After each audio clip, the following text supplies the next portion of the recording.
Okay. We're in for a big second half. There's 3 acts on and they're all incredibly funny. Please start the clapping for our first tune after the break. Whistles, cheers, Nathan Williams is here.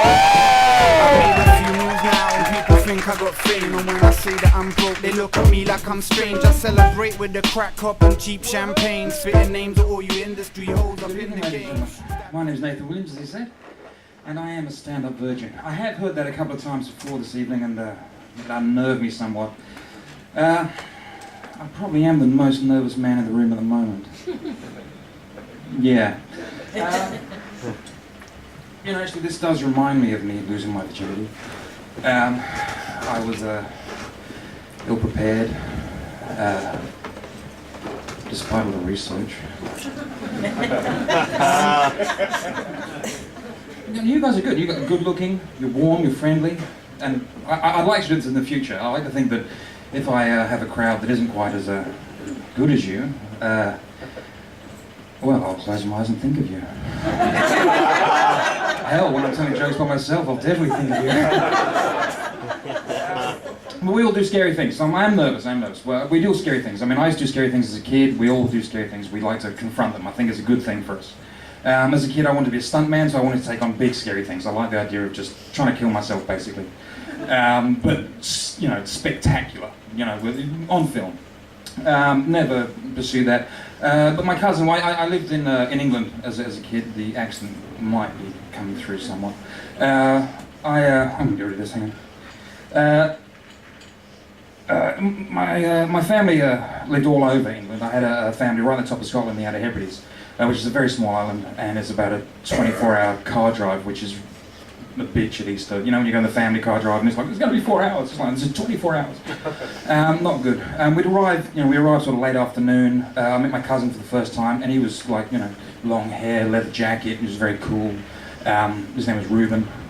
My uncle was a painter. He was a hermit. He lived in the roof, and my auntie was she ran a tea room.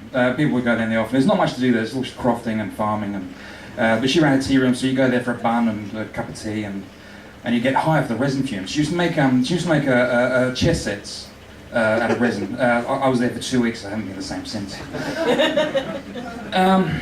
But Reuben had made this really cool like billy car. It looked good. Matching wheels front and back, big cinching nails all the way through it, bent through on the other side, safety.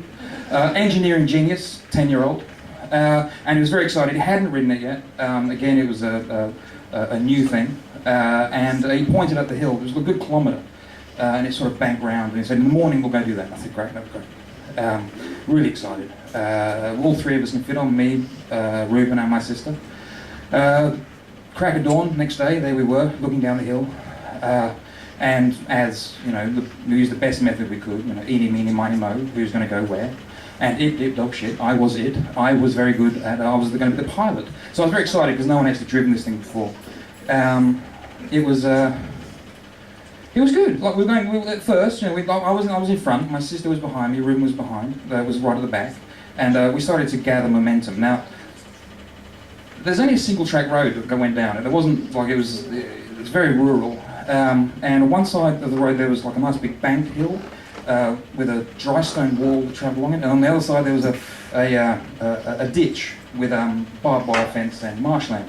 And we started moving fairly fast, and that sound, when you start to go, like we're close to the ground, we can feel this. And all of a sudden I heard this cry from behind me, the wheel! And I looked back over my shoulder, and on the axle, the back wheel was gyroscoping up and down like this, and it was nudging the nut off ever so slowly as we moved along. So I'm the pilot. I have to be confident and save these people. I'm a stuntman. I can get me out of this. I think I see a way. So I survey the territory. There's a drop. There's the bank, and I yell over my shoulder and say, "Okay, when I say jump, right, we all jump. Jump!" And I leapt to the side, to the nice soft bank on one side, and looked back and basically saw this. What the fuck? And faces fly by into the 200-year-old wall exploding, bodies in the road, unconscious. My sister had smacked her knee. She had a trick knee, And whenever you sort of banged it, just fainted, bang, out. Great for parties and finishing arguments. I ran back into the house. I ran, 6 o'clock in the morning. I run in, Mom! Parent! Oh my God! And I hear the rumblings of parents coming, and I run back outside. Ruben's walking towards me, and he's patting the back of his head, and I think I'm bleeding. He's going, I think I'm bleeding, and I'm going, no, you're fine, in the house. Goes to my sister, and she's like Yosemite Sam, rack a fucking shit. I'm like, okay, it's all right. Go back in the house, and we're just getting close to the door, and I hear, that Ned Flanders scream, ah! sound, and you know something's really wrong. And what happened was Ruben had been looking in the mirror and had turned, and he'd seen the blood running down the back of his jacket. He'd punched the blood, helped him punch a big hole in the back of his head. So he was rushed to the hospital and given the stitches. My sister went to bed, and I rifled through his drawers until he got home.